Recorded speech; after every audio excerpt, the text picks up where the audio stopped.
Puluhan balita di Kabupaten Malaka menderita gizi buruk dan marasmus selama 1 tahun terakhir. Kasus gizi buruk yang melanda kabupaten ini lantaran minimnya pengetahuan orang tua mengenai pola asupan gizi pada anak serta diperparah dengan kehidupan masyarakat setempat yang masih di bawah garis kemiskinan. Panti Rawat Gizi Puskesmas Betun Kabupaten Malaka ini hingga kini sedang merawat sedikitnya 9 balita penderita gizi buruk yang telah menjalani perawatan selama hampir 1 bulan terakhir. Ke-9 balita dengan kasus gizi buruk ini berasal dari sejumlah desa di Kabupaten Malaka yang selama ini tidak mendapat asupan gizi yang cukup dari orang tua mereka. Selain ke-9 balita ini, terdapat 1 balita penderita marasmus yang telah dirujuk ke Rumah Sakit Umum Atambua. Data pada Panti Rawat Gizi ini menunjukkan selama 1 tahun terakhir terdapat sedikitnya 120 anak yang dirawat di sini akibat menderita gizi buruk dan marasmus. Tingginya angka penderita gizi buruk di wilayah ini disebabkan minimnya pengetahuan orang tua anak tentang asupan gizi yang baik dan benar, juga diperparah dengan faktor kemiskinan yang mendera masyarakat setempat. Makan yang banyak ya. Gelang ini kalau sudah kan yang pemberian makanan pendamping ASINya terlalu dini. Kita tahu harusnya 6 bulan sampai 0 bulan sampai 6 bulan itu harus kasih ASI kan. Tapi ini kebanyakan sebelum 6 bulan sudah dikasih makan. Jadilah seperti ini gizi buruk. Panti Rawat Gizi ini juga mencatat setiap bulan sekitar 5 hingga 7 balita penderita gizi buruk selalu dibawa untuk dirawat di tempat ini. Namun pihak medis Panti Rawat Gizi terkadang kewalahan mengurus para penderita gizi buruk karena minimnya fasilitas di mana ruang rawat inap ini hanya tersedia untuk menampung 10 pasien. Petugas Panti Rawat Gizi berharap pemerintah kabupaten maupun provinsi NTT dapat memperhatikan kondisi tempat ini dengan menambah fasilitas dan tenaga medis guna dapat menangani seluruh pasien di kabupaten ini. Liu Sikone, Kompas TV, Malaka, Nusa Tenggara Timur.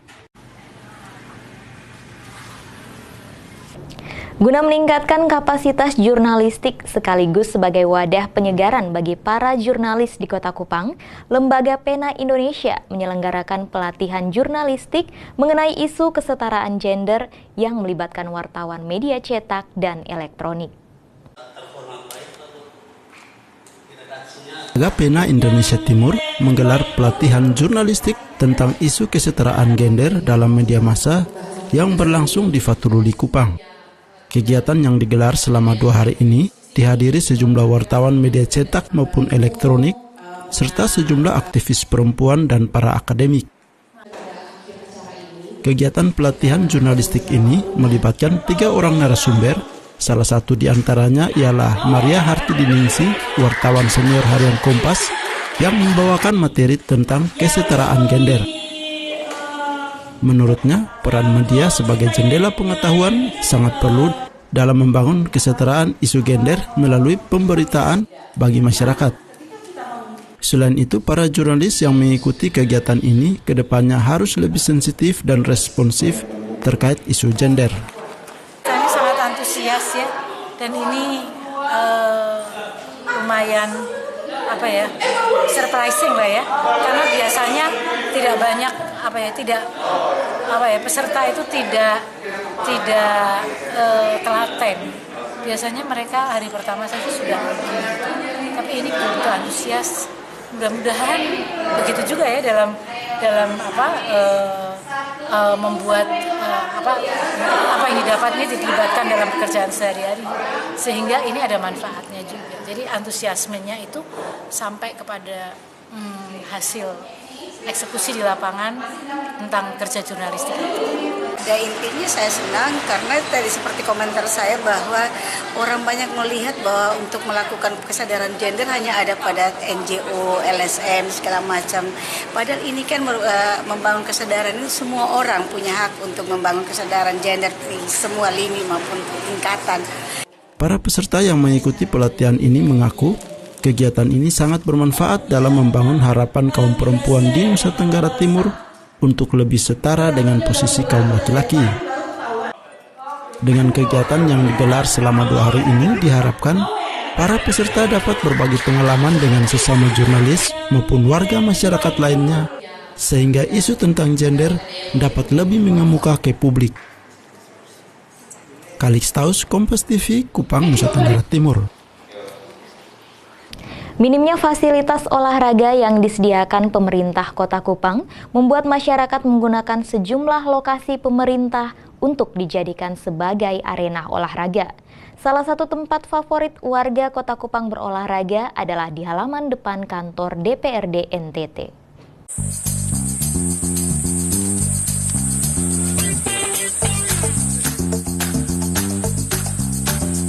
Depan kantor DPRD NTT di Jalan Eltari ini, setiap sore hari selalu dipenuhi warga Kota Kupang yang berolahraga. Dengan menggunakan ruas jalan di sisi kiri maupun kanan serta halaman depan kantor ini, warga berolahraga sesuai keinginan mereka.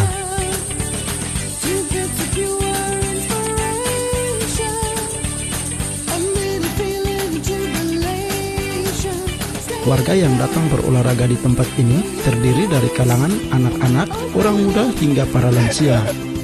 Bagi mereka, area kantor DPRD NTT ini sangat cocok untuk dijadikan tempat olahraga karena selain suasananya yang nyaman, juga bebas dari polusi udara.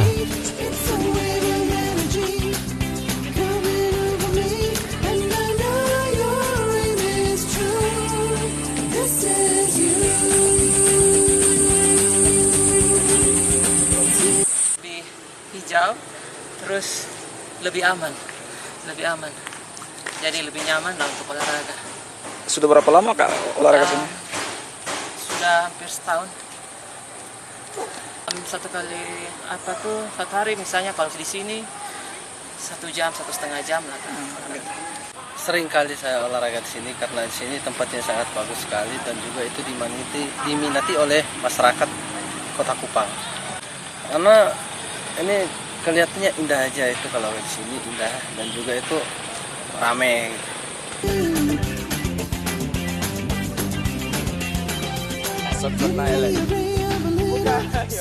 Masyarakat yang menggunakan halaman kantor DPRD NTT untuk berolahraga setiap sore hari ini mengaku, selain tempatnya yang cocok untuk berolahraga, juga mereka berolahraga di sini karena fasilitas olahraga yang disediakan pemerintah Kota Kupang sangat minim.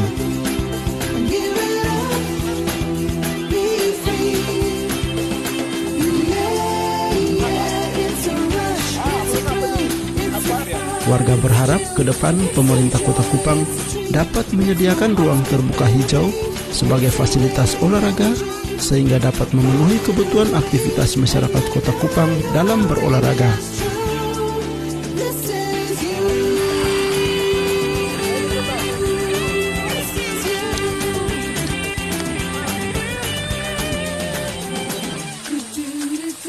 Kalixtaus, Kompas TV, Kupang, Nusa Tenggara Timur.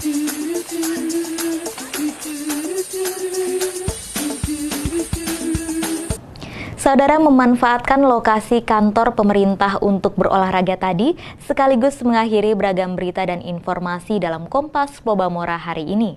Saya Sinta Rindu bersama seluruh tim redaksi Kompas TV Kupang pamit undur diri.